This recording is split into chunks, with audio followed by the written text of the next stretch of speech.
Yo, I'm the Ravens Bow, an artist and designer in Northwest Ohio, and today we're reviewing some mid-century chairs.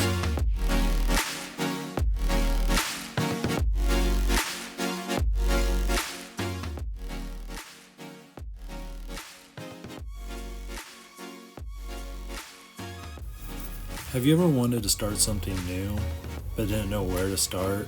Or once you did start, it felt like there was obstacle after obstacle that got in the way? These chairs are a story like that for me. For instance, all this footage you're watching right now was recorded 2 years ago. And it's taken me till now to finally finish making this video.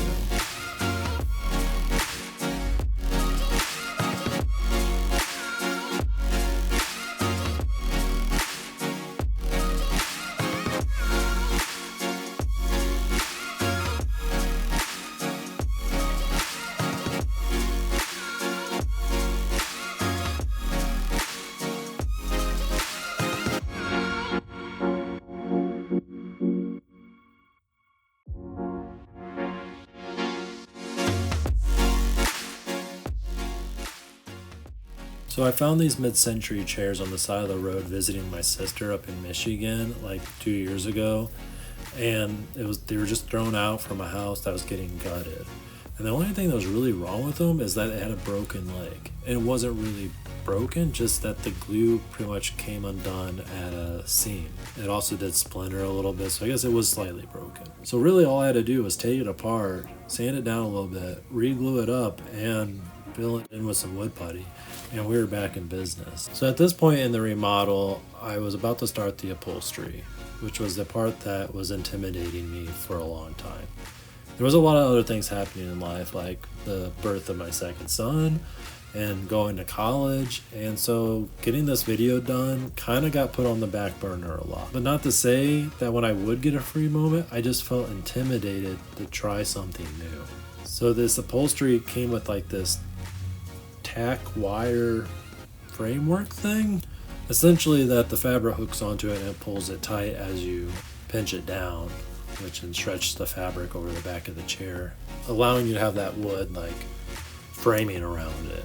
But I had never worked at that, so it was very intimidating for me too. And I'd be like, I don't have time to try to figure that out. But the time had come. It was time to conquer that fear and get started.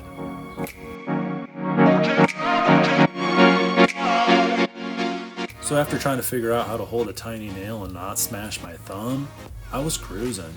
I was moving right along. I was like, this isn't so bad. It couldn't be stopped. Or so I thought.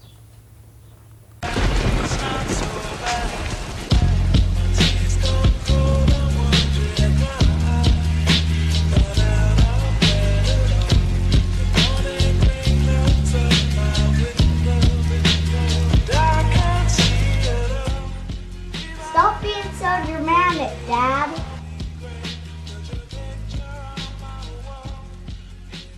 Get back to work. He was right. It was absolutely time to get back to work. And his name is John C. Stop. This is getting out of hand. This is getting ridiculous. So now all we had to do is go take those nails out. But take care of your tools so you don't look like an idiot like this guy who can't find his nail punch. So after getting the nails removed, I decided I was done playing around. I found these screws I had left over from another project, and they were pretty shallow in length, so I thought they'd be fine. And they did seem to work alright. But I was really concerned about the head of them, and especially how it kept binding up like that. So far, the tack nails didn't work. Screws didn't work. I even tried these weird thumbtacks, definitely didn't work. Stapler gun? Nada. But I found these cut tacks. They were basically what I pulled out of it originally, so kind of should have thought about this sooner. Anyway, they're not very big, but they are super sharp. And they went in like it was made for the job. right tool for the right job. Hence also, I got a tiny hammer. Definitely now I was rocking and rolling. Look at that cute face. We did it. It was up. It was done. We could finally cut some fabric. So now we're just using the old backing as a template to cut out for the new one. And I always like to give myself a little extra breathing room around it because, one, I've never used this type of fastening technique, and I'd rather have it than not. It just gives you that little bit extra breathing room while trying to figure something out.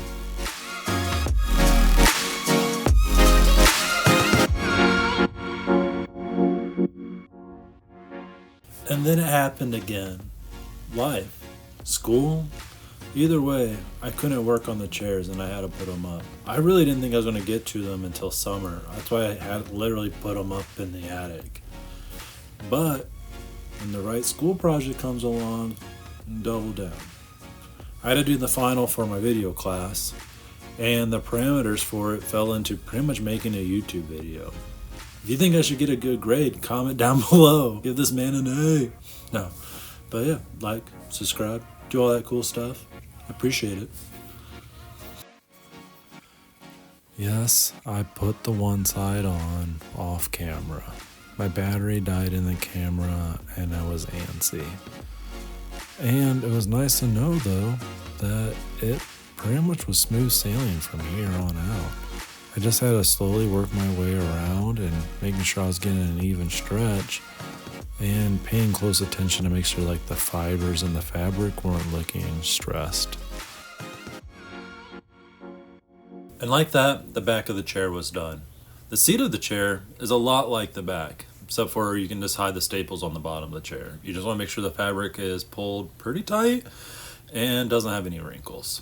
And since it's just like the back of the chair really, except for easier, let's just montage this out.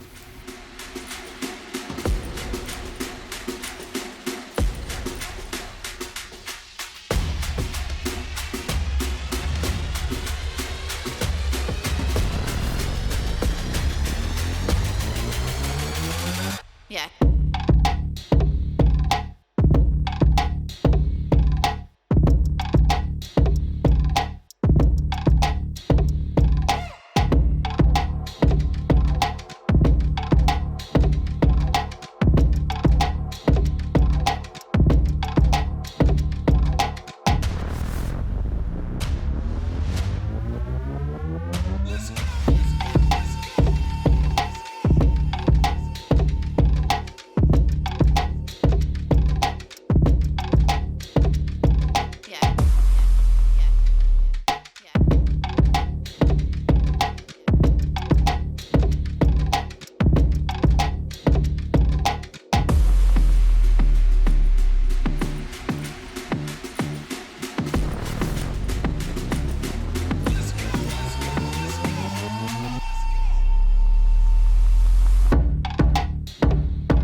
And like that, we were finished. It's crazy how many obstacles can get in the way.